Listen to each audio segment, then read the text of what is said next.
குர்ஆனை போன்று ஹதீஸ் பாதுகாக்கப்படவில்லை என்ற ஒரு கருத்தை நாம் சொல்கிறோம். குர்ஆனும் பாதுகாக்கப்பட்டிருக்கிறது, ஹதீஸும் பாதுகாக்கப்பட்டிருக்கிறது.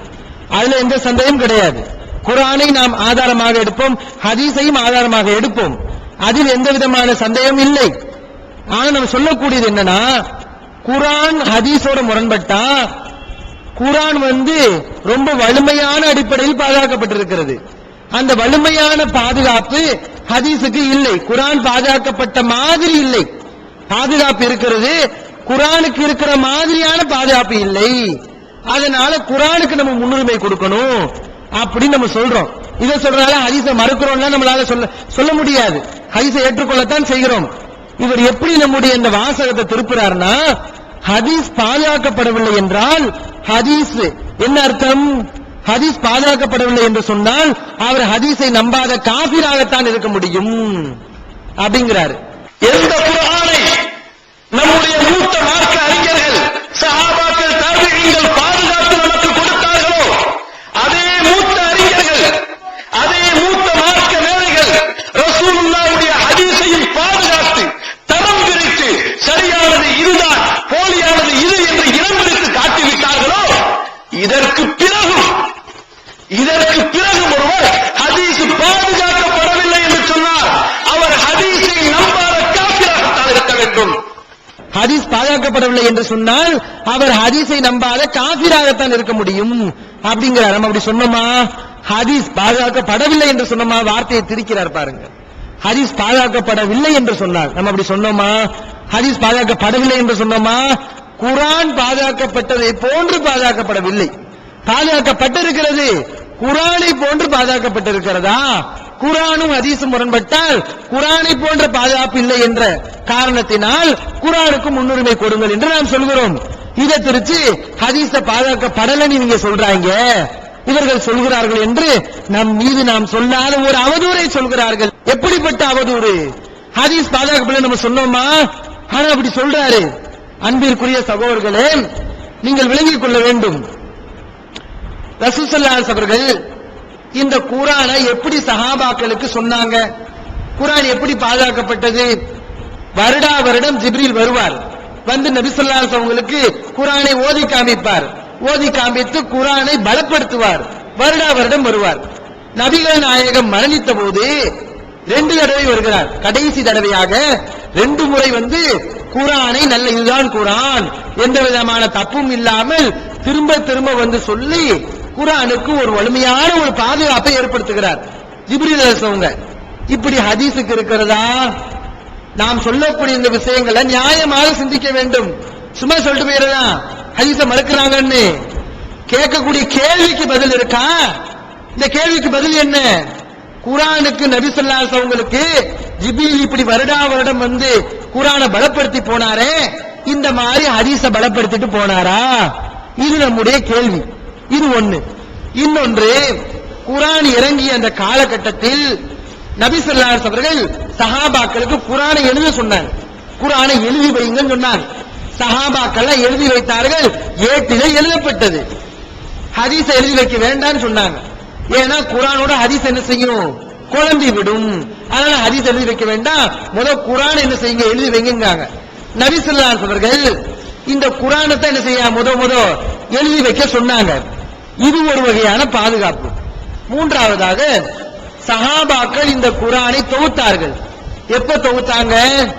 ரசூலுல்லாஹ் காலத்தில் எழுதப்பட்டுருச்சு, பின்னாடி காலத்தில் எழுதப்படல. நபிகள் நாயகம் ஸல்லல்லாஹு அலைஹி வஸல்லம் காலத்திலே குர்ஆன் எழுதப்பட்டு முடிக்கப்பட்டு விட்டது.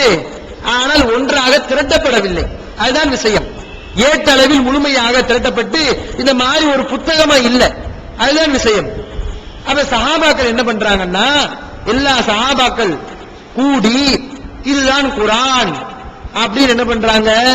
தொகுக்கிறாங்க. குர்ஆனை தொகுக்கக்கூடிய பணியில் ஈடுபடுகிறார்கள். அந்த காலகட்டம் எப்படிப்பட்ட காலகட்டம்? சஹாபாக்களுடைய காலத்துல பொய்யர்கள் இருந்தார்களா? காபீர்கள் பொய்யா இருப்பாங்க. முஸ்லிமா இருக்கக்கூடியவங்க, உண்மையான ஆட்களாக இருக்கக்கூடியவங்க பொய் சொல்ல மாட்டாங்க. இன்னைக்கு உள்ளவங்க பொய் சொல்லிட்டு இருக்காங்க. ஆனா சஹாபாக்கள் காலத்துல அப்படி யாரும் பொய் சொல்லல. சஹாபாக்கள் யாரும் பொய் சொல்லவில்லை. அப்ப அந்த ஃபித்னா வராத, குழப்பங்கள் இல்லாத, நபிகள் நாயகம் ஸல்லல்லாஹு அலைஹி வஸல்லம் பெயரால் இட்டுக்கட்டு பரவாத காலத்துல குர்ஆன் துவக்கப்படுகிறது. ஆனால் ஹதீஸ் எப்ப துவக்கப்படுகிறது? சஹாபாக்கள் காலத்துல துவக்கப்பட்டுச்சா, ரசூலுல்லாஹ் காலத்துல துவக்கப்பட்டுச்சா? ரசூலுல்லாஹ் ஹதீஸ் எழுதி வைக்க சொன்னாங்களா? கிடையாது. ரசூலுல்லாஹ் இறந்து சஹாபாக்குடைய காலம் எல்லாம் முடிஞ்சு, தாபீனுடைய காலம் முடிஞ்சு, தபா தாபீனுடைய காலம் வருது. இவன் புகாரி எல்லாம் இது பின்னாடி தான் வர்றாங்க. அவங்களுடைய காலத்துல தான் துவக்கப்படுது. எப்போ? இந்த ஹவாரிஜிகள், ஷியாக்கள் இவங்க எல்லாம் ஹதீஸுக்கு எதிராக இட்டுக்கட்ட தொடங்கிய போது, ஐயையோ குர்ஆனுக்கு பாதுகாப்பு இருக்கு, குர்ஆனில் இந்த அயோக்கியர்கள் இட்டுக்கட்ட முடியவில்லை, இவர்களால் குர்ஆனில் தங்களுடைய கைவரிசையை காட்ட முடியவில்லை. ஆனா என்ன பண்றாங்க? ஹதீஸ் பாதுகாக்கப்படல. ஆனா நம்ம என்ன செய்யணும்? ஹதீஸ்களை நுழையலாம் அப்படின்னு சொல்லிட்டு அந்த வழியில வர்றாங்க. இப்பதான் இமாம்கள் சிந்திக்கிறாங்க, யோசிக்கிறாங்க. குர்ஆன்ல இவங்களால ஒண்ணும் செய்ய முடியல. ஆனா ஹதீஸ்கள்ல இவங்க இட்டுக்கட்ட பாக்குறாங்க. ஹதீஸ பாதுகாத்தாக்கணும் ஆகணும் அப்படின்னு சொல்லி அந்த குழப்பமான காலகட்டத்தில் ஹதீஸை பாதுகாப்பதற்கான முயற்சிகளில் அறிஞர்கள் ஈடுபடுகிறார்கள். அப்ப குர்ஆன் துவக்கப்பட்ட காலம் எப்படி, ஹதீஸ் துவக்கப்பட்ட காலம் எப்படி? குர்ஆனுக்கு எல்லா சஹாபாக்களும் அங்கீகாரம் இருக்கிறது. எல்லா பேருடைய கவனத்துக்கும் குர்ஆன் கொண்டு வரப்பட்டது. உஸ்மான் அவங்க குர்ஆனை தொகுத்து மக்களுக்கு விளம்பினார்கள். இதான் குர்ஆன் என்று சொன்னார்கள். எல்லா சஹாபாக்களும் குர்ஆன் என்று தெரிந்தது, அங்கீகரித்துக் கொண்டார்கள்.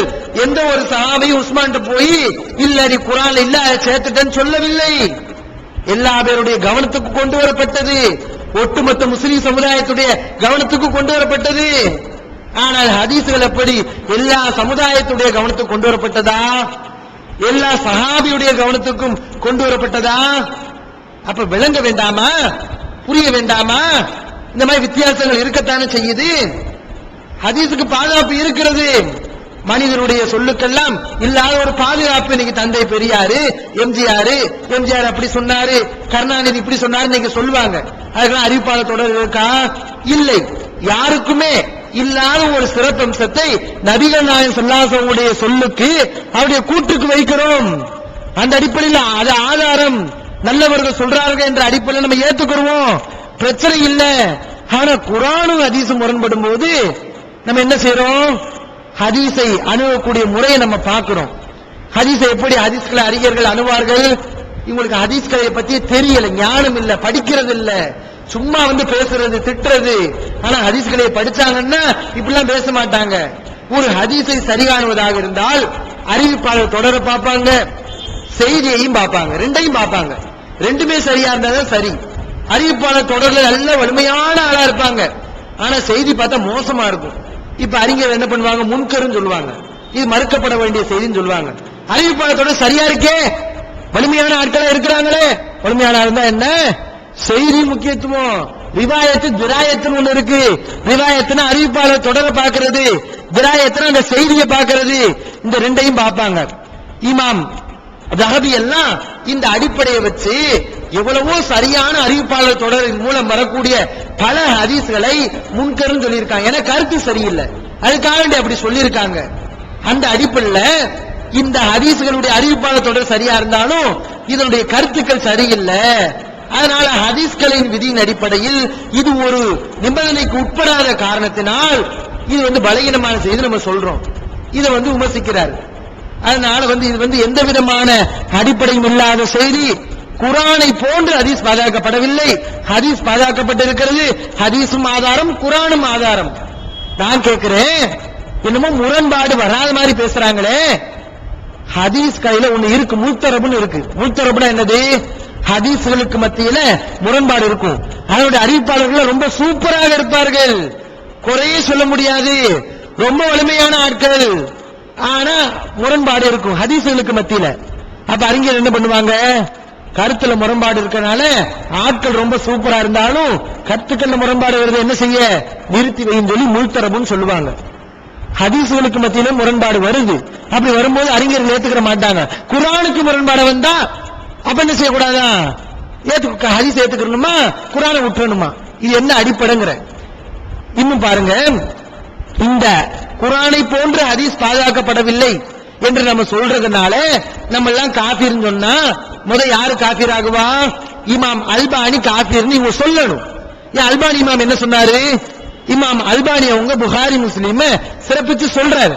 புகாரி முஸ்லிம் அந்த புத்தகத்தில் வரக்கூடிய ஹதீஸ்கள்லாம் நல்ல ஹதீஸ்கள் சொல்லிட்டு சொல்றாரு, வலைஸ மஅனா ذلك அன்ன குல்ல ஹரஃபின் அவ் லஃலத்தின் அவ் கலிமத்தின் ஃபி ஸஹீஹைனி ஹுவ பிமன்சிலத்தி மா ஃபில் குர்ஆன். புகாரில உள்ள ஹதீஸ்ல ஒவ்வொரு வார்த்தையும், ஒவ்வொரு எழுத்துக்களும், ஒவ்வொரு வாசகமும் குர்ஆனில் இருக்கக்கூடிய ஒரு வார்த்தைக்கு நிகரானது, குர்ஆனில் இருக்கக்கூடிய வாசகத்துக்கு நிகரான அந்த அந்தஸ்துல உள்ளது அப்படின்னு விளங்கிறாதீங்க. புகாரி முஸ்லிம் சிறந்த புத்தகம் அப்படின்னு சொல்றனால அது குர்ஆன் மாதிரியா? குர்ஆன்ல உள்ள வார்த்தைகளுக்கு இருக்கக்கூடிய ஒரு அங்கீகாரத்தை புகாரி முஸ்லிமுக்கு கொடுக்க முடியுமா? குர்ஆன் மாதிரி உள்ள பாதுகாப்பு இருக்கா? லா யும்கினு அன் யகுன ஃபீஹி வஹமுன் அவ் ஹதஉன் ஃபீ ஷைஇன் மின் ذلك மின் பஅதி ருவாத். சில அறிவிப்பாளர்களிடமிருந்து புகாரி முஸ்லிமிலே தப்பே வந்திருக்காது என்றெல்லாம் சொல்ல முடியாது. குர்ஆனுக்குரிய பாதுகாப்பை நம்ம என்ன செய்ய முடியாது, ஹதீஸுக்கு கொடுக்க முடியாது அப்படின்னு அல்பானி சொல்றாரு. சொல்லிட்டு கல்லா, அப்படி விளங்கி விடாதீர்கள். ஃபலஸ்னா நஅதகிதுல் இஸ்மத லிகிதாபின் பஅத கிதாபில்லாஹி தஆலா அஸலன். அல்லாஹ்வுடைய வேதத்திற்கு பிறகு, குர்ஆனுக்கு பிறகு வேறு எந்த புத்தகத்துக்கும் இந்த பாதுகாப்பை நாம் தரமாட்டோம். பாதுகாப்பு இருக்கிறது என்று நாம் சொல்ல மாட்டோம். குர்ஆனுக்கு இருக்கிற மாதிரியான பாதுகாப்பு வேறு புத்தகத்துக்கு இருக்கிறது என்று நாம் சொல்ல முடியாது. ஃபக்கத் கால இமாம் ஷாஃபி, இமாம் ஷாஃபி அவங்க சொல்லியிருக்காங்க, வகைருஹு மத்தவங்க சொல்லியிருக்காங்க, அபல்லாஹு இல்லா யுத்திம்ம இல்லா கிதாபஹு.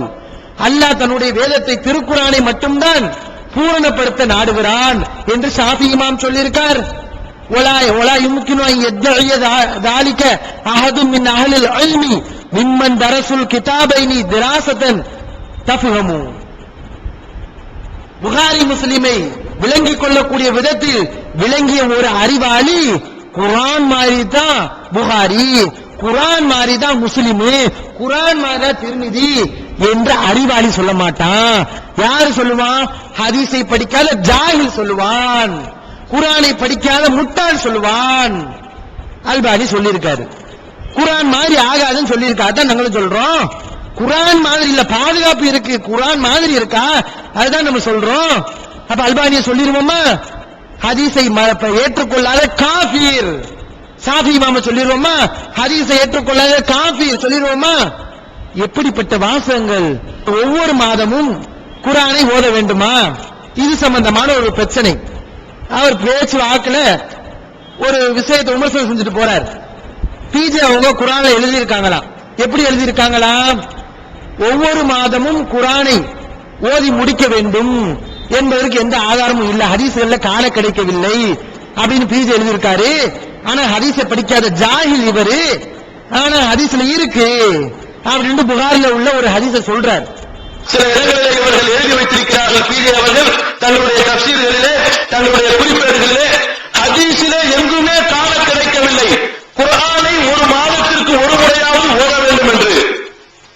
அன்பிற்குரியவர்களே, ஸஹீஹுல் புகாரியிலே ஃபலாயிலுல் குர்ஆன், குர்ஆனுடைய சிறப்பு என்ற பாடத்தை எடுத்து பாருங்கள். நபித்தோழர் கேட்கிறார், அல்லாஹ்வுடைய தூதர் ஸல்லல்லாஹு அலைஹி வஸல்லம் அவர்களே, குர்ஆனை நாம் எப்படி ஓதுவது, எத்தனை நாளைக்கு ஒரு முறை குர்ஆனை கதம் செய்வது என்பதாக. ரசூலுல்லாஹி ஸல்லல்லாஹு அலைஹி வஸல்லம் அவர்கள் சொல்கிறார்கள், குறைந்தது ஒரு மாதத்திற்கு ஒரு முறையாவது ஓதுவீராக என்று. எப்படிப்பட்ட ஹதீஸுகளை அறியாத ஜாஹில்கள் என்று யோசித்து பாருங்கள். இது எவ்வளவு பெரிய முட்டாள்தனம் பாருங்க. யாரு ஜாஹில்ங்கிறது ஒண்ணுல இருந்து உங்களுக்கு விளங்கிக்கிறோம். பிஜே அவர்கள் எழுதிய அந்த விளக்கத்தை நான் படிக்கிறேன். அதாவது திருக்குர்ஆனில் ஆதாரம் இல்லாமல் அறிஞர்கள் செய்த விஷயங்கள் சொல்லிட்டு சில விஷயங்களை பேசுறாங்க. அதுல ஒண்ணு 30 ஜுஸுக்களாக பிரித்தது. 30 ஜுஸு போட்டிருக்காங்க பாருங்க. இப்படி பிரித்ததுக்கு எந்த விதமான ஆதாரம் இல்லை என்று பேசிட்டு வர்றாரு. இவர் என்ன பண்றாருன்னா, இந்த பலா முசீபத்து காரணம் இந்த மாதிரி தான். இன்னைக்கு சமுதாயத்துல பிரச்சனைகள், குழப்பங்கள், மக்கள் குழம்பி போறது, இதுக்கெல்லாம் எல்லாத்துக்கும் காரணம் இந்த மாதிரி இவர்கள் அணுகிறது தான். ஒரு பிதத்தை கண்டிச்சுட்டு வர்றாரு, எல்லாத்தையும் சொல்லணுமே, அந்த துண்டை மட்டும் எடுத்து போட்டு விமர்சனம் பண்றது. இன்னைக்கு சமுதாயத்துல குழப்பங்களுக்கு இந்த குழப்பவாதிகள் தான் காரணம். அதுல அவர் என்ன சொல்றாருன்னு பாருங்க. மாதத்திற்கு ஒரு முறையாவது, நல்ல கவனிங்க, மாதத்திற்கு ஒரு முறையாவது குர்ஆனை முஸ்லிம்கள் ஓதி முடிக்க வேண்டும் என கருதிய சிலர் அதற்கேற்ப சம அளவிலான பாகங்களாக குர்ஆனை பிரித்தனர். யாரு? மாதத்துக்கு ஒரு முறையாவது குர்ஆனை ஓதி முடிக்க வேண்டும், ஒரு முறையாவது குர்ஆனை ஓதி முடிக்க வேண்டும், கண்டிப்பா ஒரு முறையாவது மாசத்துக்கு ஓதி முடிக்க வேண்டும் அப்படின்னு சொன்னவங்க, அப்படிங்கிற கருத்துல இருக்கிறவங்க குர்ஆனை 30 பாகம் என்ன செஞ்சிருக்காங்க? பிரிச்சிருக்காங்க. குர்ஆனை 30 நாட்களில் சம அளவில் ஓதியாக வேண்டும் என்று நபிகள் நாயகம் ஸல்லல்லாஹு அலைஹி அவர்கள் எந்த கட்டளையும் பிறப்பிக்கவில்லை. அன்பிற்குரிய சகோதரர்களே, குரோதத்தை எல்லாம் மனசிலிருந்து எடுத்து வச்சுட்டு நியாயமா சொன்னீங்க. இவர் என்ன சொல்றாரு? குர்ஆனை 30 நாட்களில் சம அளவில் ஓதியாக வேண்டும் என்று நபிகள் நாயகம் ஸல்லல்லாஹு அலைஹி அவர்கள் எந்த கட்டளையும் பிறப்பிக்கவில்லை. சம அளவில் ஓதி ஆக வேண்டும், கண்டிப்பாக ஓதணுங்கிறதுக்கு ஆதாரம் இல்லை. ஒண்ணு 30 நாட்கள், அதாவது 30 சம அளவுல ஓதணும் என்பதற்கு ஆதாரம் இல்லை அப்படின்னு எழுதியிருக்காரு. இவர் சொன்ன ஹதீஸ் எப்படி இருக்கு? இவர் எழுதிய விளக்கம் தப்புன்னு சொன்னா இவர் காட்டக்கூடிய ஹதீஸ் எப்படி இருக்கணும்? இல்ல, ஒரு மாசத்துக்கு கண்டிப்பாக குர்ஆனை ஓதி ஆக வேண்டும் அப்படின்னு நபிகள் நாயகம் சொல்லியிருக்காங்க அப்படின்னு ஹதீஸை காட்டணும். சம அளவில் ஒரு நாளைக்கு ஒரு ஜுசுவு, 30 நாளைக்கு 30 ஜுசுவு, இப்படி மாசம் ஒவ்வொரு முஸ்லிமும் குர்ஆனை கண்டிப்பாக ஓதணும் அப்படிங்கிறதுக்குள்ள ஹதீஸ் ஆதாரம் காட்டணும். இவர் அப்படித்தான் அங்க எழுதியிருக்காரு. அதை மறுக்க வேண்டாம், அப்படித்தான் ஹதீஸ் ஆதாரம் காட்டணும். புகார்ல ஒரு ஹதீஸை காட்டுறாரு. அந்த ஹதீஸை முன்னும் பின்னும் அவர் படிச்சு காட்டணும். படிச்சு காட்டியிருந்தா இவருடைய அந்த குழப்பம் மக்களுக்கு தெரிஞ்சிருக்கும். இவர் எப்படி பித்தலாட்டம் செய்யறார் என்பது மக்களுக்கு விளங்கி இருக்கும். அவர் சொல்லக்கூடிய ஹதீஸ் எப்படி வருது? புகார்ல வருது. புகாரில 5052 அதுல எப்படி வருதுன்னா, ஒரு சஹாபி ஒவ்வொரு இரவும் குர்ஆனை ஓதிட்டு இருக்காரு. என்ன செய்யறாரு? குர்ஆனை ஒவ்வொரு இரவும் ஓதிட்டு இருக்காரு. அப்ப நபிகள் நாயகம் ஸல்லல்லாஹு அலைஹி வஸல்லம் சொல்றாங்க, சும் ஃபீ குல்லி ஷஹரின் ஸலாஸத்தன், நோம்பு அந்த மாதிரி என்ன தினமும் வச்சுக்கிட்டு இருக்காரு. நபிகள் நாயகம் ஸல்லல்லாஹு அலைஹி வஸல்லம் சொல்றாங்க, இல்ல, நீங்க ஒவ்வொரு மாசத்துக்கும் 3 தடவை நோம்பு வைங்க. வக்கரையில் குர்ஆன ஃபீ குல்லி ஷஹரின், ஒரு இரவுல ஒரு குர்ஆனை ஓதாதீங்க, ஒரு மாசத்துக்கு ஒரு முறை ஓதுங்கள் அப்படின்னு ரசூலுல்லாஹி ஸல்லல்லாஹு அலைஹி வஸல்லம் சொல்றாங்க. ஆனா இந்த சஹாபி எனக்கு சக்தி இருக்கு முடியும் அப்படிங்கிறாங்க. அப்ப நபிகள் நாயகம் ஸல்லல்லாஹு அலைஹி வஸல்லம் சொல்றாங்க, வக்ரா ஃபீ குல்லி சபஇ லயாலின் மர்ரத்தன், ஒரு மாசத்துக்கு மேலேயும் நீ ஓதுவேன்னு சொன்னா அப்ப ஒரு வாரத்துக்கு ஒரு முறை ஓதுங்க அப்படின்னு நபிகள் நாயகம் ஸல்லல்லாஹு அலைஹி வஸல்லம் சொல்றாங்க. இப்படி ஹதீஸ் வருது. அன்பிற்குரிய சகோதரர்களே, இந்த ஹதீஸ்ல மாசத்துக்கு கண்டிப்பாக ஒவ்வொரு முஸ்லிமும் குர்ஆனை ஓதி முடிக்க வேண்டும் அப்படிங்கிறதுக்கு ஆதாரம் இருக்கா? ரசூலுல்லாஹ் யாருக்கு சொல்றாங்க ஒரு மாசத்துக்கு ஒரு தடவை குர்ஆனை ஓதுப்பான்னு? ஒவ்வொரு நாளும் ஓதிக்கிட்டு இருந்த ஒரு ஆளு ஒரு இரவுல குர்ஆன் வரம்பு கடந்து குர்ஆனை ஓதுறாரு. வரம்பு கடந்து அளவே இல்லாமல் ஒரு இரவில் குர்ஆனை ஓதக்கூடிய ஆளுக்கு ரசூலுல்லாஹி ஸல்லல்லாஹு அலைஹி வஸல்லம் ஒரு எல்லையை நியமிக்கிறாங்க. ஒரு இரவுல ஓதாதீங்க, அப்பெல்லாம் வரம்பு கடந்து போகல. துறவரம் மார்க்கத்துல கிடையாது, தினமும் நோம்புலாம் கிடையாது. என்ன செய்யணும்? மாசத்துக்கு ஒரு முறை ஓதிக்கோங்க. ஓதுறதுன்னா மாசத்துக்கு ஒரு முறை ஓதுங்க, தினமும் அனுமதிக்க முடியாது. ஒரு வரம்பு கடந்து போகக்கூடிய ஒரு ஆளுக்கு இவ்வளவு காலத்துக்குள்ள ஓடுங்க அப்படி ரசூலுல்லாஹி ஸல்லல்லாஹு அலைஹி வஸல்லம் எல்லையை தான் நிர்ணயிச்சிருக்காங்களே தவிர ஒரு மாசம் கண்டிப்பாக ஓதியாக வேண்டும் என்று ரசூலுல்லாஹி ஸல்லல்லாஹு அலைஹி வஸல்லம் சொல்லியிருக்காங்களா? அப்படின்னா நீங்க முதல்ல செயல்படுத்துறீங்களா? இப்படி சொல்றாரு பாருங்க. இவர் ஒரு மாசத்துக்கு ஒரு குர்ஆனை முடிக்கிறாரா? மக்களுக்கு எல்லாம் சொல்லுங்க, மக்களே, நீங்கள் ரசூலுல்லாஹி ஸல்லல்லாஹு அலைஹி வஸல்லம் கட்டளை இருக்கிறது, அதனால மாசத்துக்கு ஒரு முறை நீங்கள் குர்ஆனை ஓத வேண்டும், கண்டிப்பாக ஓதணும். அதே மாதிரி தானே வாரத்துக்கு ஒரு முறை ரசூலுல்லாஹி ஸல்லல்லாஹு அலைஹி வஸல்லம் அனுமதி கொடுக்கறாங்க. அப்படின்னா வாரத்துக்கு ஒரு முறை குர்ஆனை கண்டிப்பா ஓதணும்னு சொல்ல முடியுமா? இது எப்படி சொல்லப்பட்ட வாசகம்? யாருக்கு சொன்னாங்க? கண்டிப்பா ஓதணுங்கிறதுக்காண்டி சொன்னாங்களா? கிடையாது. வரம்பு கடந்து ஓதக்கூடியவங்களுக்கு ஓதுறாங்க ஒரு மாசம் அளவுக்கு ஓதிக்கோங்க, அவ்வளவுதான் என்று ரசூலுல்லாஹி ஸல்லல்லாஹு அலைஹி வஸல்லம் ஒரு எல்லையா நியமிச்சாங்க. இந்த ஹதீஸ அவர் வேற ஒண்ணு சொல்லியிருக்கார், இந்த ஹதீஸ் வேற ஒண்ணு சொல்லுது.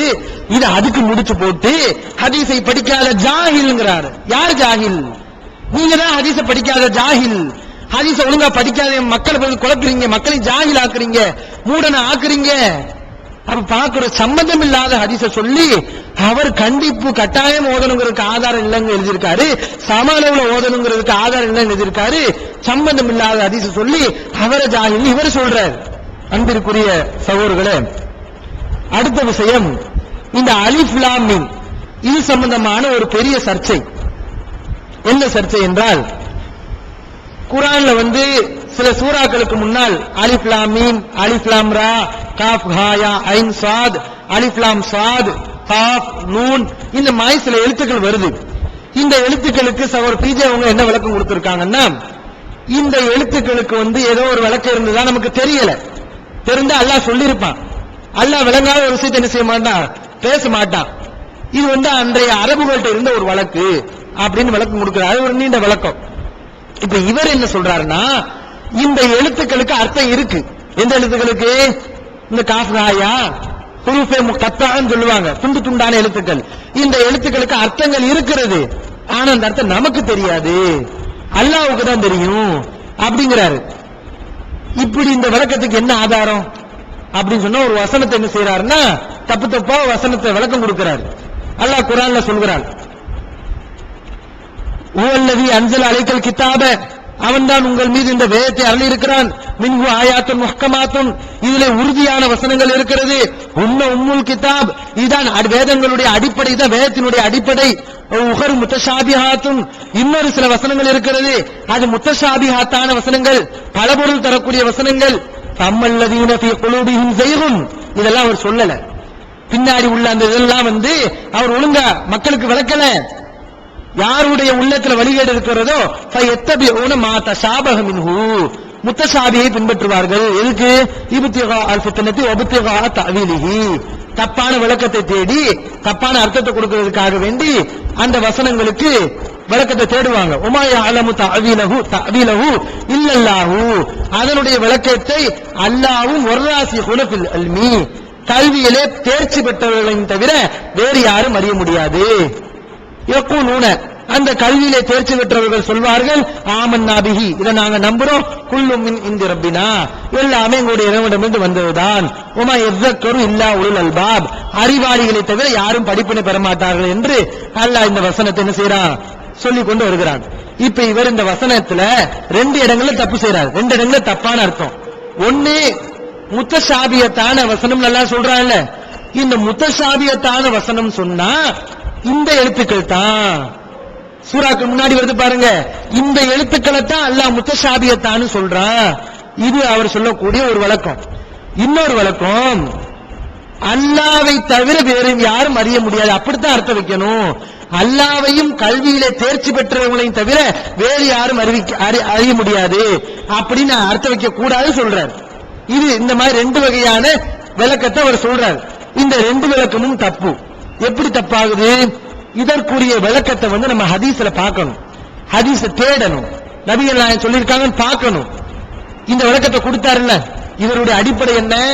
ஒரு குர்ஆன் வசனத்துக்கு விளக்கம் கொடுக்கிறதா இருந்தா குர்ஆன்ல இருக்கான்னு பார்க்கணும், ஹதீஸ்ல இருக்கான்னு பார்க்கணும், சஹாபாவுடைய கூற்றுகள் இருக்கான்னு பார்க்கணும். இவருடைய கருத்துப்படி இவர் என்ன பண்ணிருக்கணும்?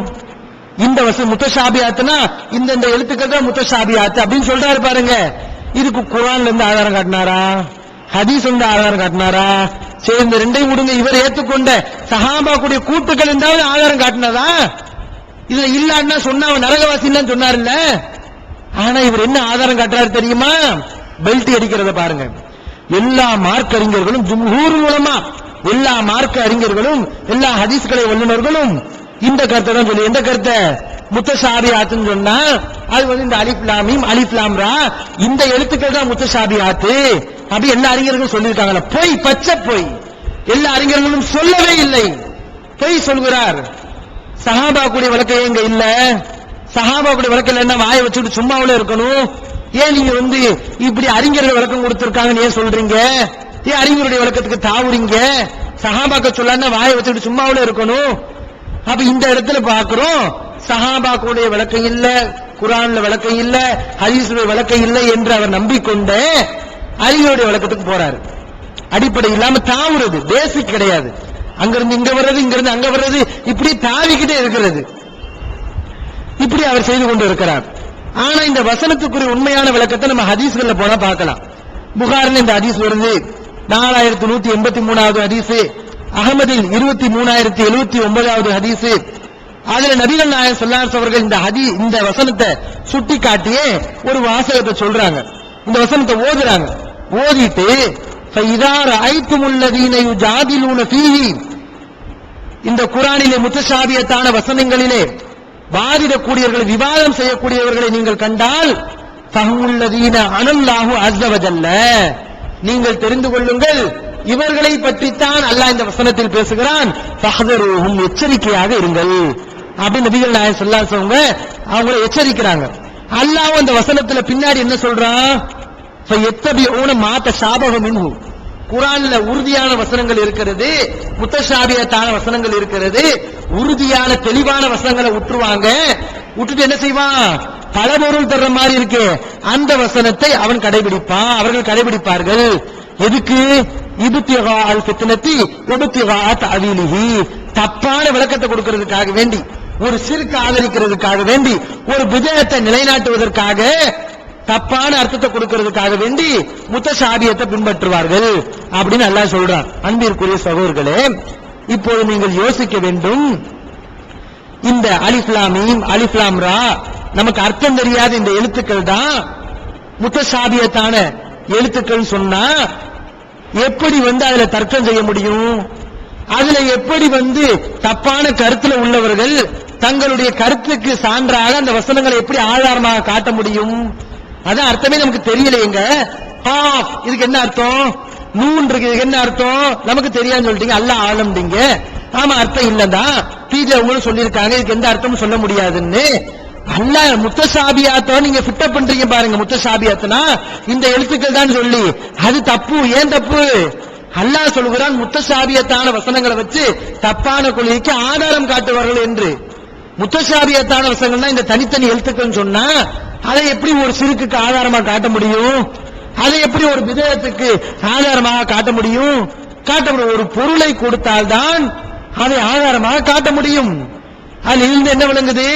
இந்த முத்தஷாபியத்துன்னு சொன்னா இது அர்த்தமே இல்லாத எழுத்துக்கள் கிடையாது, ஒரு அர்த்தத்தை கொடுக்கக்கூடிய வசனங்கள். அர்த்தத்தை கொடுத்தாதான் தப்பான கருத்துல உள்ளவன் அந்த வசனத்தை தனக்கு தோதுவாக வளைக்க முடியும், தனக்கு தோதுவாக வளைப்பான், அப்பதான் ஆதாரமா கொண்டு வருவான். அப்படிங்கறத நம்ம என்ன செய்யறோம்? இந்த வசனங்கள் இந்த ஹதீஸ் நமக்கு சுட்டி காட்டுது, வசனத்துடைய பின்புறமும் நமக்கு சுட்டி காட்டுகிறது. இன்னொன்று, இப்படி தப்பான கொள்கையில் உள்ளவங்க வசனங்களை வளைக்கும் போது, தப்பான அர்த்தத்தை கொடுக்கும் போது அல்லாஹ்வுக்கு மட்டும் அந்த விளக்கம் தெரிஞ்சா எப்படி அந்த தப்பான கொள்கை நம்ம வீழ்த்துவது? அந்த அறிஞர்கள், கல்வியிலே தேர்ச்சி பெற்ற அறிஞர்கள் அந்த தப்பான கொள்கையை எப்படி வீழ்த்த முடியும்? எப்ப வீழ்த்த முடியும்?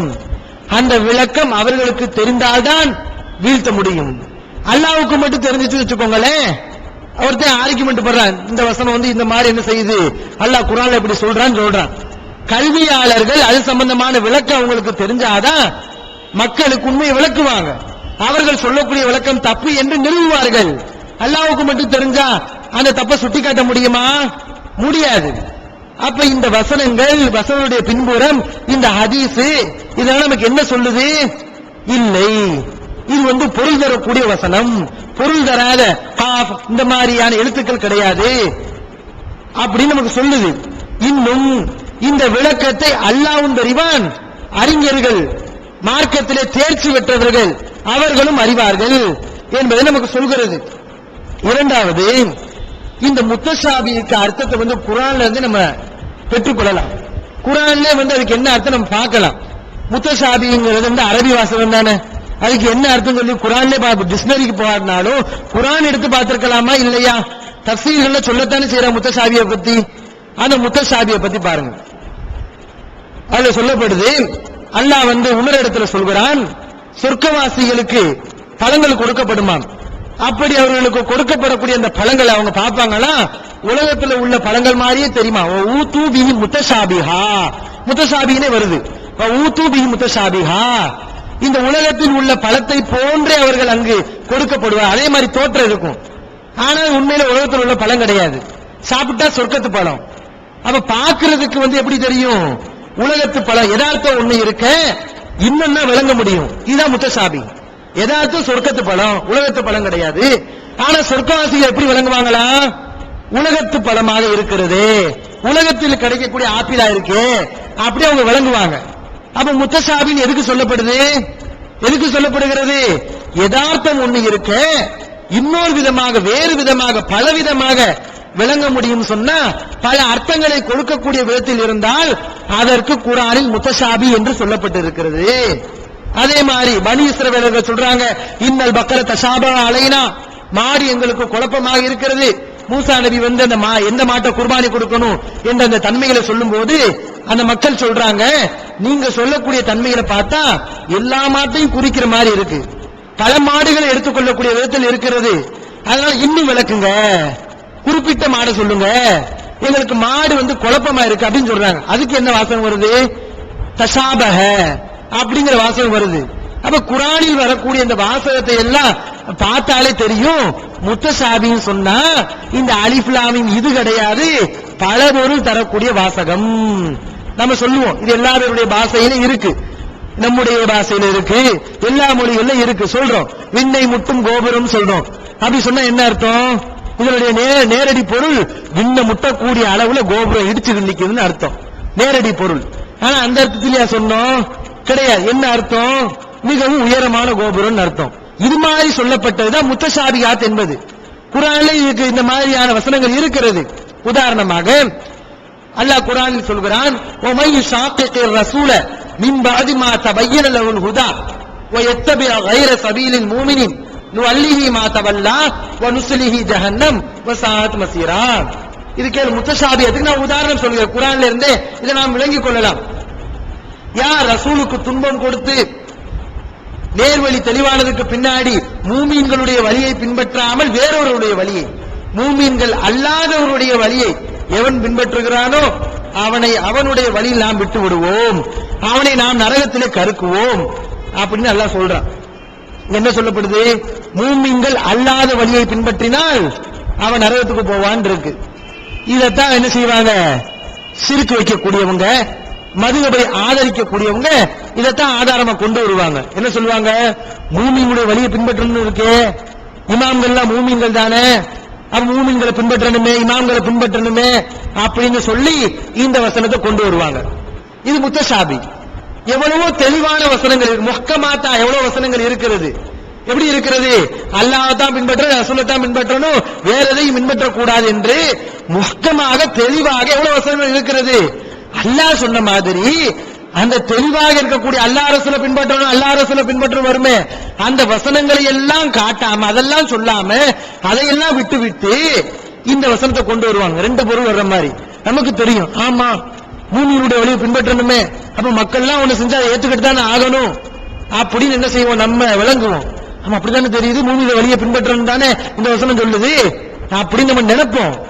ஆனா கல்வியிலே தேர்ச்சி பெற்ற அறிஞர்கள் சொல்வார்கள், கிடையாது, இது அந்த மூமியினுடைய வழி சொன்னா குர்ஆனைஸ் தான் மூமியினுடைய வழி, குர்ஆனைஸ் இல்லாம ஒன்னு சொன்னா அது மூமியினுடைய வழி இல்ல, அல்லாஹ் குர்ஆனிலே விளக்குகிறான்னு சொல்லி கல்வியாளர்கள் விளக்குவார்கள். அவங்க சொல்வாங்க, இன்னமா கான கௌலல் மூமினின், மூமியுடைய சொல்லி என்ன? இதா துஉ இலல்லாஹி வ ரசூலிஹி லியஹ்கும பைனஹும் ஐ யகூலு சமிஅனா வ தஅனா, அல்லாஹ் ரசூல் பக்கம் வாருங்கள் என்று சொல்லப்பட்டால் நாங்கள் கேட்டோம் கட்டுப்பட்டோம் சொல்லுவாங்க. இதான் மூமியுடைய வழின்னு சொல்லி கல்வியிலே தேர்ச்சி பெற்றவர்கள் சொல்வார்கள். அப்ப இந்த வசனத்தை முத்தஷாபியாக ரெண்டு விதத்தில் விளங்கக்கூடிய இந்த வசனத்தை கல்வியிலே தேர்ச்சி பெற்ற அறிஞர்கள் அந்த முஹ்கமான உறுதியான ரெண்டு விதத்தில் விளங்காம தெளிவாக சொல்லக்கூடிய அந்த வசனங்களை மேற்கோள் காட்டி இதனுடைய பொருளை விளக்குவார்கள். ஆனா உள்ளத்துல நோய் உள்ளவங்க என்ன செய்வாங்க? இந்த வசனத்தை காமிச்சு இது சஹாபாக்களை பின்பற்றணும்னு சொல்லுது, இது இமாம்களை பின்பற்றணும்னு சொல்லுது, முஹ்கமத்தெல்லாம் விட்டுறது, இதை எடுத்து காட்டுவாங்க. இந்த அடிப்படையில் தான் முத்தஷாபி என்பது பல கருத்துக்கு வரக்கூடிய வசனம். இது குர்ஆன்ல இருந்து இந்த வார்த்தைகளுக்கு நம்ம அர்த்தத்தை தெரிந்து கொண்டோம். இனி அடுத்து وما يعلم تعبيله الا الله والراسخون في العلم, அல்லாஹ் والراسخون في العلم என்பதை சேர்க்கிறான். அல்லாஹ்வோட என்ன செய்யறான்? கல்வியாளர்களை சேர்க்கிறான். நீங்க ஒன்று விளங்கிக் கொள்ள வேண்டும், இந்த இடத்தில் ஏன் அல்லாஹ் கல்வியிலே தேர்ச்சி பெற்றவர்களை எதுக்கு சொல்ல வேண்டும்? அல்லாஹ்வுக்கு மட்டும் தெரியும் சொன்னா அல்லாஹ்வுக்கு மட்டும் தான் இந்த விளக்கம் தெரியும். மூமின்கள் எல்லாம் நாங்கள் நம்புகிறோம், இதை நாங்க நம்புறோம், குல்லும் இந்தி ரப்பினா, எல்லாமே எங்களுடைய இறைவனிடம் தான் வந்திருக்கிறது என்று பொதுவாக அல்லாஹ் மூமின்களை சொல்லியிருப்பான். ஆனா அல்லாஹ் இங்க என்ன செய்யறான்? இல்லைன்னா எல்லா மூமின்களும் சொல்ல வேண்டிய ஒரு விஷயம் தானே. குல்லுமின் இந்தி ரப்பினா, எல்லாமே கூட இறைவனிடமிருந்து வந்ததுதான் நாங்க நம்புவோம் என்பது எல்லாமே சொல்லக்கூடிய விஷயம். ஆனா அல்லாஹ் இந்த இடத்துல யார சொல்றான்? கல்வியிலே தேர்ச்சி பெற்ற கல்வியாளர் கூட சொல்ல, கல்வியிலே பாண்டித்துவத்தை பெற்றவர்கள், தேர்ச்சி பெற்றவர்கள். ஏன் சொல்றான்? அல்லாஹ்வுடைய வளம் ஒண்ணு இருக்குங்க. பொதுவாக ஒரு விஷயங்களை அல்லாஹ் ஏற்றுக்கொண்டு சொல்லும் போது அதோட கல்வியாளர்களை அல்லாஹ் சேர்ப்பான். அப்படி சேர்க்கிறான். ஷஹீத் அல்லாஹு அன்னஹு லா இலாஹ இல்லல்லாஹு வல் மலாயிகத்து வ உலுல் இல்மி காயிமன் பில் கிஸ்த். இந்த அல்லாஹ் என்ன செய்றான்? அல்லாஹ் சான்று பகர்கிறான். லா இலாஹ இல்லல்லாஹ் என்று வணக்கத்திற்குரிய இறைவன் அல்லாஹ்வை தவிர வேறு யாரும் இல்லை என்று அல்லாஹ் சான்று பகர்கிறான். வல் மலாயிகத்து, மலக்குமார்கள் சான்று பகர்கிறார்கள். நீ யாரையும் சேர்த்துக்கிறான் அந்த இடத்துல? அல்லாஹ் கல்வியாளர்களையும் சேர்த்துக்கிறான். இது அல்லாஹ்வுடைய ஒரு அல்லாஹ் இந்த மாதிரி செய்வான். ஒரு விஷயங்களை பத்தி பேசும்போது தான் அறிந்து கொண்டால், மலக்குகள் அறிந்து கொண்டால், அதோட கல்வியாளர்களையும் சேர்த்து அல்லாஹ் பேசுகிறான். அந்த அடிப்படையில் பார்க்கிறோம். இன்னும் இந்த வசனத்துடைய பிற்பகுதியிலே அல்லாஹ் அந்த விளங்குறது புரிகிறது என்று வரும்போது விதிவிலக்கல் அதே வசனத்துல, இந்த முத்தஷாபியத்தை பத்தி பேசக்கூடிய அதே வசனத்துல அல்லாஹ் விதிவிலக்கலை கொடுக்கிறான். எப்படி? வமா யذكر இல்லா உலுல் அல்பாப், கல்வியாளர்களை தவிர புரிய மாட்டார்கள், யோசிக்க மாட்டாங்கன்னு அல்லாஹ் கல்வியாளர்களுக்கு புரியக்கூடிய விஷயத்துல விதிவிலக்கலை கொடுக்கிறான். அப்ப விளங்கக்கூடிய விஷயத்துல, புரியக்கூடிய விஷயத்துல அல்லாஹ் இப்படி விதிவிலக்கல் கொடுத்திருக்கும் போது, தன்னுடன் கல்வியாளர்கள் அல்லாஹ் சேர்த்துக் கொண்டிருக்கும் போது, ஏன் கல்வியாளர்கள் நீங்க சேர்க்காம தனியா கலட்டி விடுறீங்க? அப்ப இது ஒரு அடிப்படை இல்லாத ஒரு விஷயம். இன்னொன்னு அவங்க சொல்றாங்கல்ல, அல்லாஹ்வுக்கு மட்டும் தான் தெரியும், வேற யாருக்குமே தெரியாதுன்னு சொல்றாங்கல்ல, இது தப்பு. எந்த அடிப்படையில் தப்புனா, அல்லாஹ் இந்த குர்ஆனை பத்தி சொல்லும்போது லா துஹர்ரிக் பிஹி லிசானக லிதஅஜல பிஹி, நபியே நீங்கள் அவசரப்பட்டு நாம அசைக்காதீங்க. இன்ன அலைனா ஜமாஅஹு வ குர்ஆனஹு, இந்த குர்ஆனை ஒன்று திரட்டுவது, அதை ஓதி காட்டுவது நம் மீது கடமை அப்படி சொல்லிட்டு வரும்போது, சும்மா இன்ன அலைனா பயானா, இதை விளக்குவது நம் மீது கடமை. குர்ஆனை விளக்குறது யார் மேல கடமை? அல்லாஹ் மேல கடமை. குர்ஆன் அல்லாஹ் கண்டிப்பா என்ன செய்வான்? விளக்குவான். அப்படின்னு என்ன செய்யறான்? அல்லாஹ் குர்ஆன்ல சொல்றான். இந்த மாதிரி வலவ் ஜஅல்னாஹு குர்ஆனன் அஜமியன், இதை அந்நிய மொழியில் உள்ள குர்ஆனை ஆக்கி இருந்தால் லகால, அவங்க சொல்லியிருப்பாங்க, அந்த காஃபிர்கள் எல்லாம் சொல்லியிருப்பாங்க, லவ்லா ஃபுஸிலத் ஆயாத்துஹு, இதனுடைய வசனங்கள் விளக்கப்பட்டிருக்க வேண்டாமா? அஜமியன் அரபியும், அரபியில் உள்ளவனுக்கு எப்படி அந்நிய மொழியில இருந்து நீங்க குர்ஆனை கொடுப்பீங்க? அப்படிலாம் விமர்சனம் செய்வான் அல்லாஹ் சொல்றான். அதனாலதான் அரபி மொழியில இருக்கிற விளங்குறதுக்கு தகுந்த மாதிரி அப்படின்னு அல்லாஹ் குர்ஆன்ல சொல்கிறான். இன்னும் இந்த அலிஃப் லாம் ராவுக்கு அடுத்தே சொல்கிறான், தில்க ஆயாத்துல் கிதாபில் முபீன் பிலிசானின் அரபியின் முபீன், இந்த குர்ஆன் தெளிவான அரபு மொழியில் இறங்கியது என்றெல்லாம் அல்லாஹ் சொல்கிறான். இப்ப நம்ம என்ன சொல்றதுன்னா, இந்த வசனத்துக்கு முத்தஷாபியாத்து அல்லாஹ்வை தவிர வேறு யார் அறிய முடியாதுன்னா, குர்ஆனை விளக்குற நம்ம மேல கடமைன்னு சொல்றானே, அல்லாஹ் அந்த கடமையில தவறி விட்டானா? அல்லாஹ் மனிதர்களுக்கு தெரியாத ஒரு விஷயத்தை பேசுறானா? இவதான் சொன்னார். நம்ம சொன்னோம் இந்த அலிஃப் லாமையும் இந்த எழுத்துக்களுக்கு எல்லாம் அர்த்தம் கிடையாது, ஆனா ஒரு நோக்கத்துக்காக வேண்டி சொல்லப்பட்டது என்று சொன்னோம். அப்ப இவர் கேள்வி கேட்டார், ஒரு அறிவாளி அர்த்தம் இல்லாம பேசுவானா அப்படின்னு கேட்டார். நம்ம பின்னாடி விளக்குவோம், அர்த்தம் இல்லாம பேசுவானா அப்படின்னு கேட்கிறார். இப்ப நாமளே இந்த கேள்வி கேட்கிறோம், ஒரு அறிவாளி அர்த்தத்தோட பேசினாலும் அந்த அர்த்தம் மக்களுக்கு விளங்காதபடி பேசுவானா? யாருக்கு விளங்காதபடி அல்ல ஒரு மனுஷன் பேசுவானா? பேச மாட்டான். பேசுறதா இருந்தா அவங்களுக்கு விளங்குறதா இருந்தா நான் பேசுவோம். ஒரு ஆள் இந்தியே தெரியல, அவர்கிட்ட போய் நான் ஹிந்தி பேசுவேனா? எனக்கு தெரியுது இவருக்கு ஹிந்தி தெரியாது, அவர்கிட்ட போய் ஹிந்தி மொழியில பேசுவேனா? அப்ப இவர் சொல்றாரு, அல்லாஹ்வுக்கு அர்த்தம் தெரியும், ஆனா அல்லாஹ் தெரிஞ்சு கொண்டேதான் நமக்கு தெரியாத விதத்தில் அல்லாஹ் பேசுறான் அப்படின்னு இவர் சொல்றாரு. இது எந்த அடிப்படையில் சரி? குர்ஆன்ல அல்லாஹ் விளக்குற மேல கடமைன்னு சொல்றானே, அப்ப இந்த அடிப்படையிலையும் இவர் இந்த குர்ஆன் வசனத்துக்கு விளக்கம் கொடுக்கிறது தப்பு. இன்னும் அஞ்சாவது அடிப்படையில் நம்ம பார்த்தோம்னா, நம்ம சொல்லக்கூடிய விளக்கம் புதுசுலாம் கிடையாது. அறிஞர்கள் சொல்லியிருக்கா. முகமது இப்னு ஜாஃபர் இப்னு ஜுபைர்ங்கிறவர் சொல்றாரு, முத்தஷாபியத்துன்னு சொன்னா பல பொருள் தரக்கூடிய வசனம் என்றெல்லாம் அறிஞர்கள் விளக்கம் கொடுத்திருக்காங்க. அன்பிற்குரிய சகோதரர்களே, இந்த இடத்துல இந்த முத்தஷாபியத்துக்கு சஹாபாக்குடைய கூற்றை புறக்கணிச்சுட்டு அறிஞருடைய கூற்றுக்கு போறாரு. ஏன் சஹாபாக்கள் இதுக்கு விளக்கம் கொடுக்கலையா? முத்தஷாபியத்துல என்னன்னு விளக்கம் கொடுக்கலையா? கொடுத்திருக்காங்க. எப்படி கொடுத்திருக்காங்க? அதை சொன்னா மாட்டிக்கிறோங்கிறதுக்காக வேண்டி இந்த இடத்துல சஹாபாக்களை பின்பற்றாம பல்ட்டி அடிக்கிறார். அதுல இப்னு அப்பாஸ் என்ன விளக்கம் கொடுக்கறாங்க? குறிப்பிட்ட 3 வசனங்களை சொல்லி இது முஹ்கமாத்துங்கறாங்க இப்னு அப்பாஸ். அப்ப மத்ததெல்லாம் முத்தஷாபியாத்தா?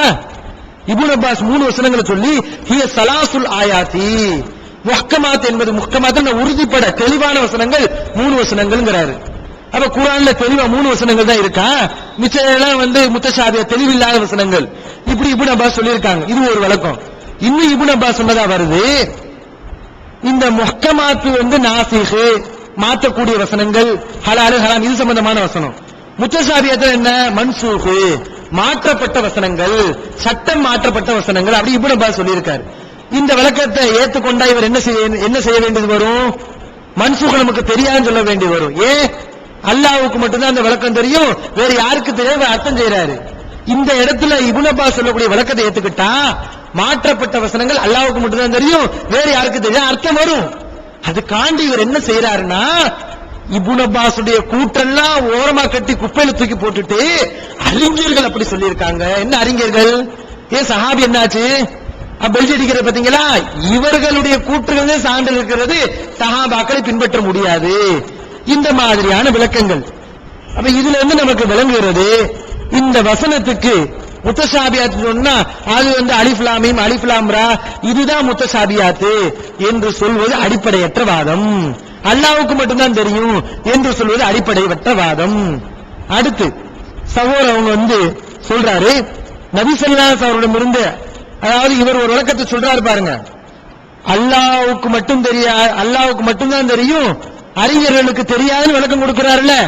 இந்த விளக்கத்தை பத்தி சொல்லும்போது இப்படித்தான் நமக்கு நபிகள் நாயகம் ஸல்லல்லாஹு அலைஹி வஸல்லம் இருந்து வந்திருக்கிறது, சஹாபாக்கள் இருந்து வந்திருக்கிறது, அறிஞர்கள்ட்ட இருந்து வந்திருக்கிறது அப்படின்னு சொல்றாரு.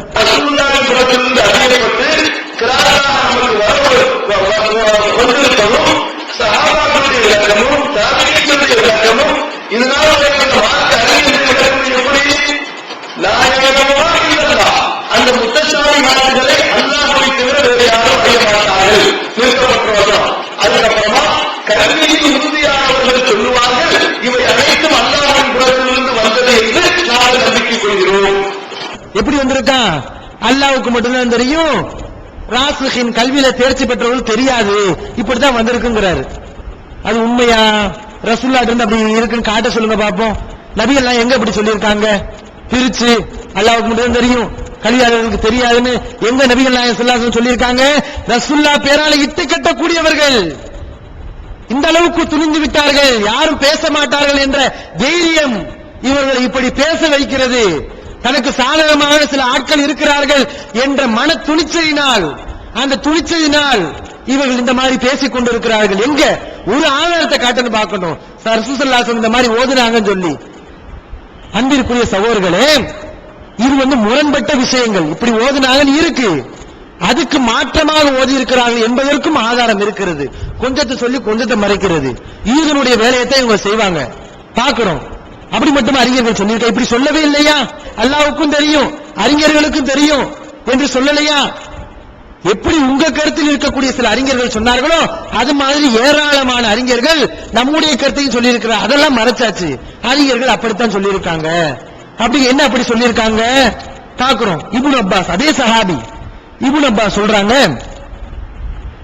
ஆனா மிம்மை யஅலமு தஅவீலஹு, நான் யாரு, இப்னு அப்பாஸ் சொல்றாரு, அல்லாஹ் சொல்றான் பாத்தீங்களா, இல்லல்லாஹு வர்ராசிகுன ஃபில் இல்மினி, அந்த ராசிகீன்கள்ல கல்வியில தேர்ச்சி பெற்ற ஆட்கள்ல அந்த விளக்கத்தை அறிந்த ஆட்களில் அல்லாஹ்வும் தேர்ச்சி பெற்றவர்கள் அறிந்த ஆட்களில் நானும் ஒருவன். அப்படி இப்னு அப்பாஸ் சொல்லியிருக்காரு. எனக்கும் தெரியும் சொல்றாரு, அல்லாஹ்வுக்கு மட்டும் தெரியாது, அறிஞர்களுக்கு தெரியும், அந்த அறிஞர்கள் நானும் ஒரு என்னை சேர்த்துக்கோங்கிறார் இப்னு அப்பாஸ். அப்ப இதே மறைச்சிங்க, இப்னு அப்பாஸ் இப்படி சொல்லியிருக்காரு இல்லையா? அன்பிற்குரிய சகோதரர்களே, நீங்கள் ஒன்றை விளங்கிக் கொள்ள வேண்டும்.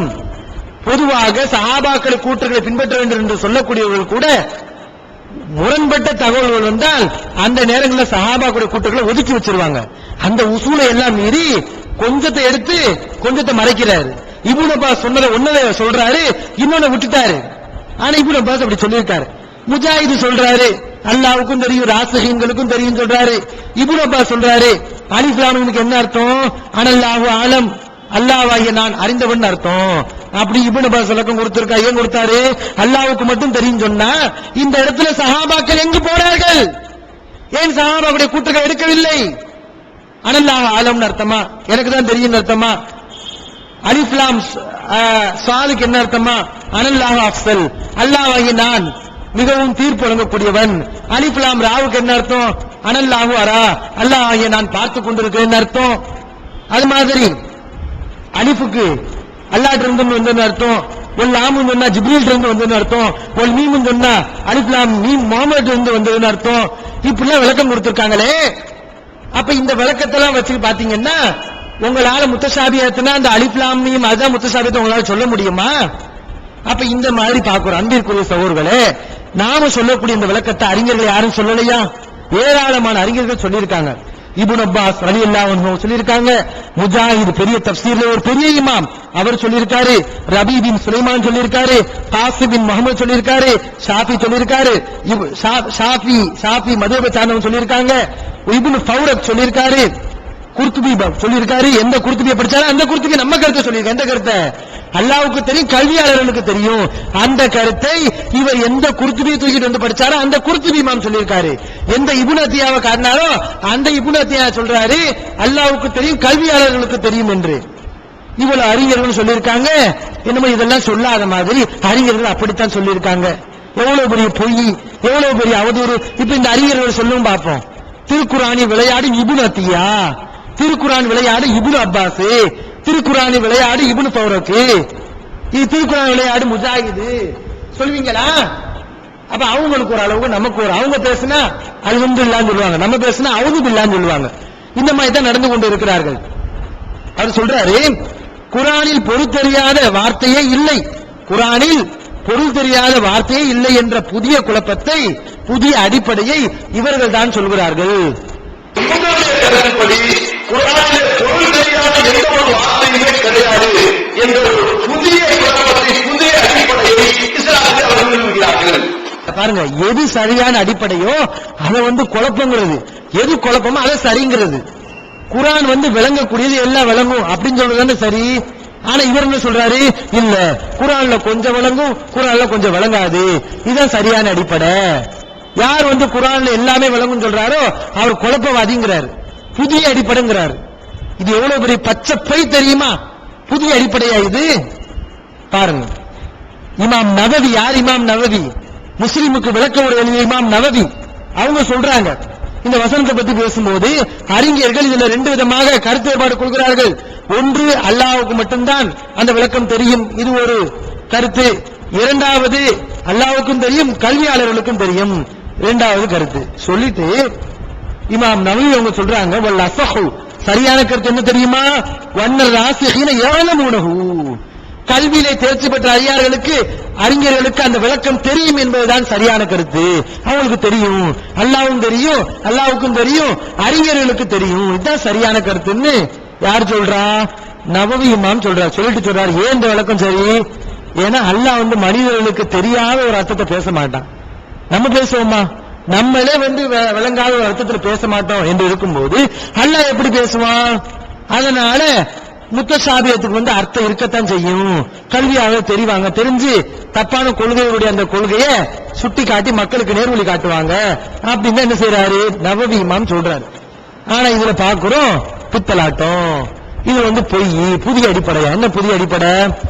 குர்ஆனின் சில சூறாக்களுக்கு முன்னால் இடம்பெறக்கூடிய தனித்தனி எழுத்துக்களுக்கு சகோதரர் முஃப்தி உமர் ஷரீப் அவர்கள் ஒரு ஒழுங்கான ஒரு விளக்கத்தை தராமல் முரண்பட்ட பலவிதமான கருத்துக்களை தருகிறார்.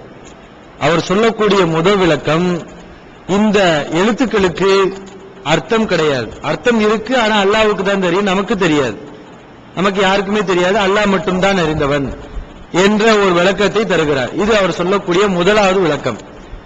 அடுத்து அவர் சொல்கிறார், இந்த எழுத்துக்களுக்கு இப்னு அப்பாஸ் அவங்க விளக்கம் கொடுத்திருக்காங்க.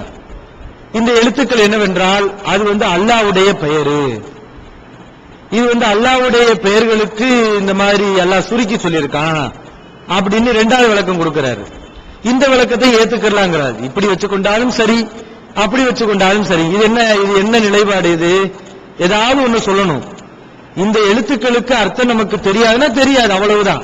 அது ஒரு நிலைப்பாட்டில் இருக்கணும். இவர் எப்படி பேசுறாருன்னா, ஒரு மணி நேரம் 1.5 மணி நேரம் இந்த எழுத்துக்களுக்கு அர்த்தம் நமக்கு தெரியாது, அல்லாஹ்வுக்கு மட்டும்தான் தெரியும் சொல்லி சம்பந்தமில்லாத வசனங்களை எல்லாம் இழுத்து கொண்டு வந்து பேசிக்கிட்டே இருந்தார். அதுக்கப்புறம் என்ன சொல்றாரு, இந்த எழுத்துக்கள் வந்து அல்லாஹ்வுடைய பெயரு, இந்த விளக்கத்தையும் வச்சுக்கலாம் அப்படிங்கிறாரு. மூணாவது ஒரு விளக்கத்தை சொல்றாரு. இந்த எழுத்துக்கள் எதுக்கு சொல்லப்பட்டுச்சுன்னா இதுக்கு அர்த்தம்லாம் கிடையாது, இந்த எழுத்துக்கள் ஒரு நோக்கத்துக்காண்டி சொல்லப்பட்டுச்சு. அதாவது நீங்கள் பேசக்கூடிய அதே எழுத்துக்களை தான் நானும் பேசுறேன், அல்லாஹ் வந்து சவால் விடுறானா, நீங்கள் பேசக்கூடிய எழுத்துக்களை தான் நானும் உருவாக்கி இந்த மாதிரி குர்ஆன் உருவாக்கி இருக்கேன், உங்களால முடிஞ்சா இந்த அரபி எழுத்துக்களை வச்சு நான் உருவாக்கின இந்த குர்ஆன் மாதிரி ஒரு குர்ஆனை கொண்டு வாருங்களேன் பார்ப்போம் என்று அல்லாஹ் சவால் விடுகிறான். அர்த்தம்லாம் கிடையாது, ஒரு சவால் மாதிரி, ஒரு நோக்கம் அப்படின்னு சொல்றாரு. இதில் நம்ம எதை எடுத்துக்கிறது? இப்படி ஏன் முரண்பட்டு நீங்க பேசுறீங்க?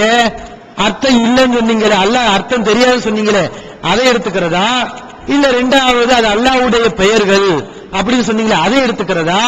அல்லது மூணாவதாக இது வந்து ஒரு நோக்கத்துக்காக வேண்டி சொல்லப்பட்டது, அர்த்தம் கிடையாது அப்படின்னு சொன்னீங்களே, இல்ல எதை எடுத்துக்கிறது? ஏன் இப்படி முரண்பட்டு விளக்கம் கொடுக்கறீங்க?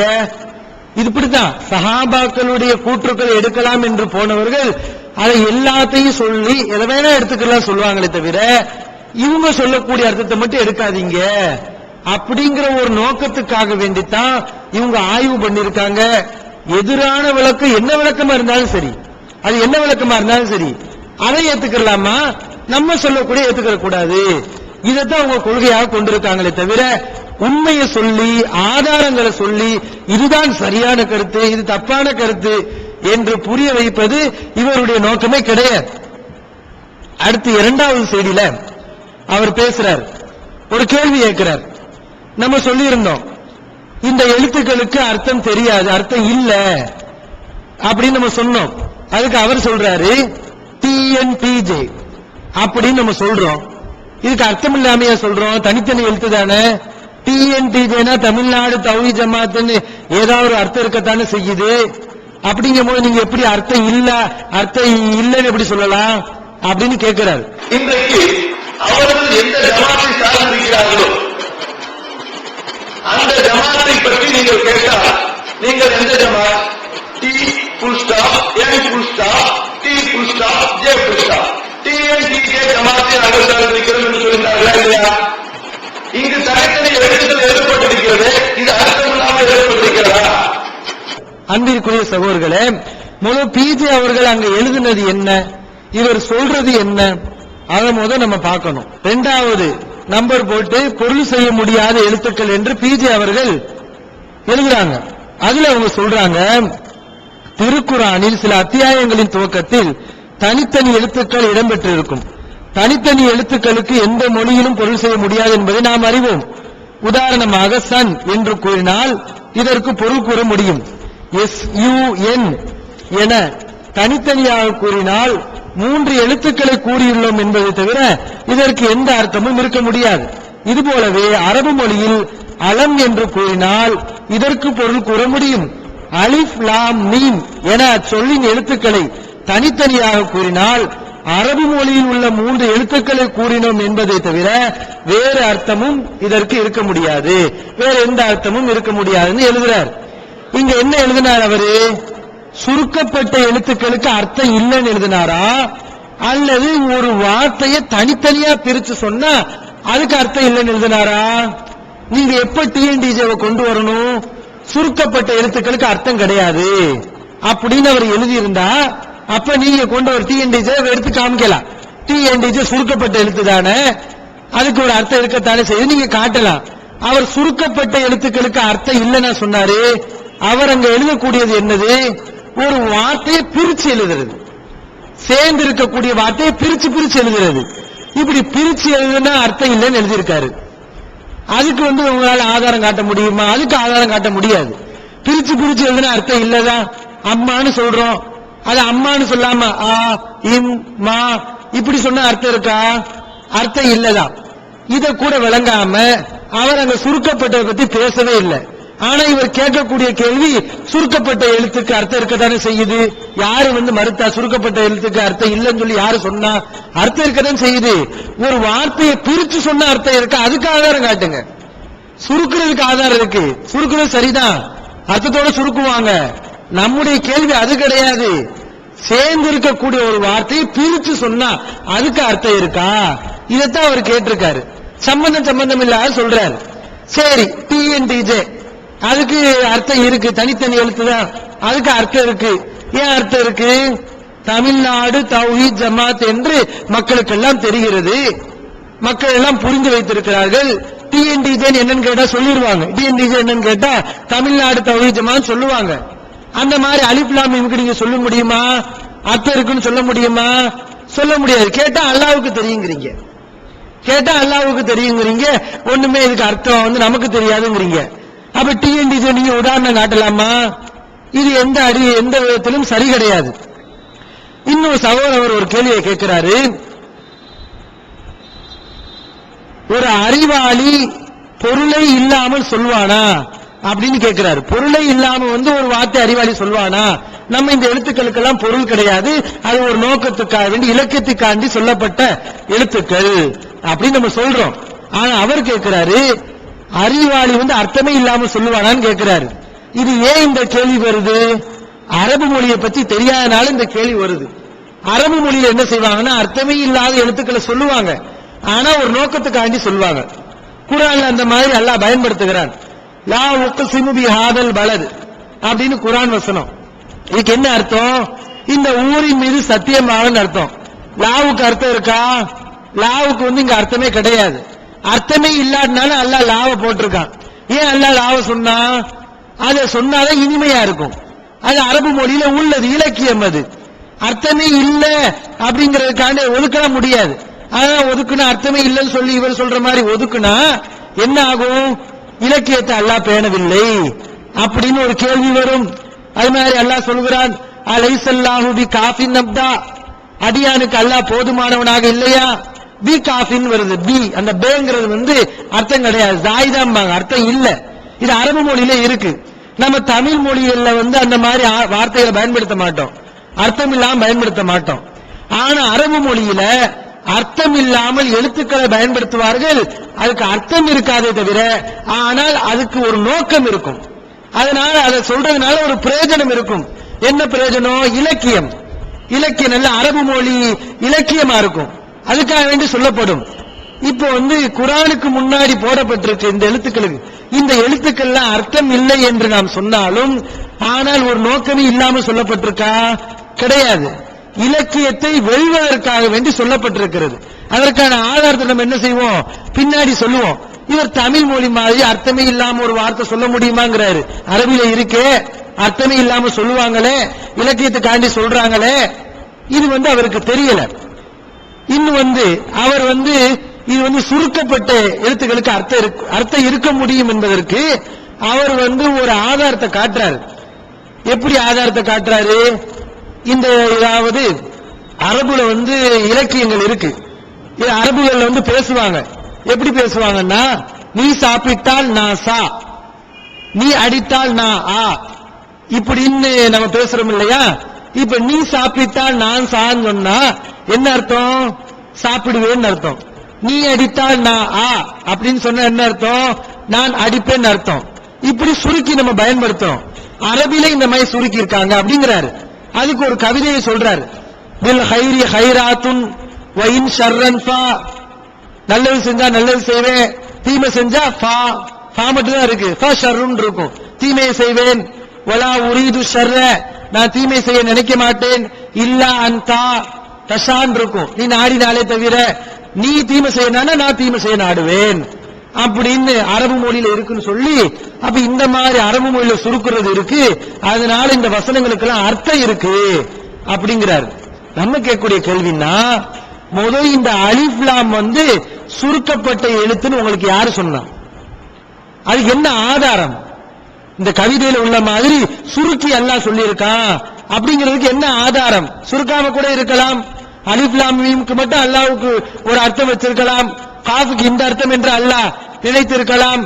அப்ப நீங்க எதுக்கு இது சுருக்கப்பட்ட அர்த்தம் தான் என்று சொல்றதுக்கு என்ன ஆதாரம்? ஏதாவது ஒரு ஆதாரத்தை கொண்டு வாங்க. அல்லாஹ் சுருக்கி என்ன செஞ்சிருக்கான்? இந்த எழுத்துக்களை சொல்லி இருக்கான் அப்படிங்கிறதுக்கு ஆதாரத்தை கொண்டு வரணும். ஆதாரம் இல்லாம பேசுறது. இன்னும் அந்த கவிதையை உங்க மேற்கோள் காட்டினாங்கல்ல, அர்த்தத்தோட தான் அரபிகள் பயன்படுத்துவாங்கன்னு, அந்த கவிதைகள்ல முன்னாடி நிறைய வாக்கியங்கள் வருது, சும்மா சுருக்கல. முன்னாடி பெரிய பெரிய வாக்கியங்களை போட்டு பின்னாடி சுருக்குறாங்க. அந்த வாக்கியங்கள் பின்னாடி உள்ள வார்த்தைகள் என்ன என்பதை நமக்கு விளக்குது. நீ அடித்தால் நான் அப்படின்னு சொன்னா இந்த நீ அடித்தால் நான் அப்படிங்கிற வாக்கியம் நமக்கு என்ன விளக்குது? நானும் அடிப்பேன் அப்படிங்கிற அர்த்தம் தான் இருக்க முடியும் என்பதை நமக்கு சொல்லுகிறது. நீ சாப்பிட்டால் நான் சான் சொன்னா அந்த நீ சாப்பிட்டால்ங்கிற வாக்கியமே இங்க நான் சாப்பிடுவேன் என்ற அர்த்தம் தான் இருக்க முடியும் என்பதை நமக்கு உணர்த்துகிறது. இப்ப நம்முடைய கேள்வி என்ன, நீங்க காட்டின கவிதை மாதிரியா அந்த குர்ஆனுடைய வசனங்கள் இருக்கிறது? முன்னாடி ஒரு நீண்ட ஒரு வாக்கியம் அதுக்கு பின்னாடி ஒரு எழுத்து மட்டும் அல்லாஹ் சுருக்கியா போட்டிருக்கான். அங்க ஒரு வாக்கியமும் இல்லையே, வெறும் அலிஃப் லாம் மட்டும் தானே இருக்கு, வெறும் காஃப் மட்டும் தானே இருக்கு. இந்த கவிதையில உள்ள அந்த சுருக்கப்பட்ட வார்த்தை என்ன என்பதை முன்னாடி உள்ள வார்த்தையை வச்சு விளங்கிக்கலாம். புரியாம இருக்குமா? புரியாம அவன் கவிதையில பேசுகிறானா? புரியும்படி பேசுகிறான். அவன் அந்த வார்த்தையை சொல்லாட்டினாலும் அந்த இடம் பொருள் ஏவலை வச்சு நம்ம விளங்கிக்கிறோம். முன்னால் உள்ள வாசகத்தை பின்னால் உள்ள வாசகத்தை வச்சு இதுதான் பொருள் என்று விளங்குகிறோம். அவனும் விளங்குற மாதிரி பேசுறான். ஆனா நீங்க சொல்லக்கூடிய அந்த வசனத்துக்கு முன்னாடி ஏதாவது விரிவா வாக்கியங்கள் இருக்கிறதா, பின்னாடி வாக்கியங்கள் இருக்கிறதா, அதனுடைய பொருளை விளங்குற மாதிரி முன்பின் வாசகங்கள் ஏதாவது இருக்கிற? ஒண்ணுமே கிடையாது, வெறும் காஃபன் மட்டும் இருக்கிறது. அப்ப இந்த கவிதையை காட்டி இப்படி அர்த்தம் இருக்குல்ல, அதனால அதுக்கும் அர்த்தம் இருக்குன்னு நீங்க எப்படி நிரூபிக்கலாம்? உங்களால எப்படி இதை ஆதாரமா காட்ட முடியும்? இந்த கவிதை மாதிரி தான் எழுத்துக்கள் இருக்கிறதா? கிடையாது. ஆதாரம் இல்லாம சம்பந்தம் இல்லாத கவிதைகளை சொல்லி இப்படி சுருக்கி பயன்படுத்துவாங்க. அதனால அல்லாஹ் சுருக்கி சொல்லி இருக்கலாம். யூகம் தான்.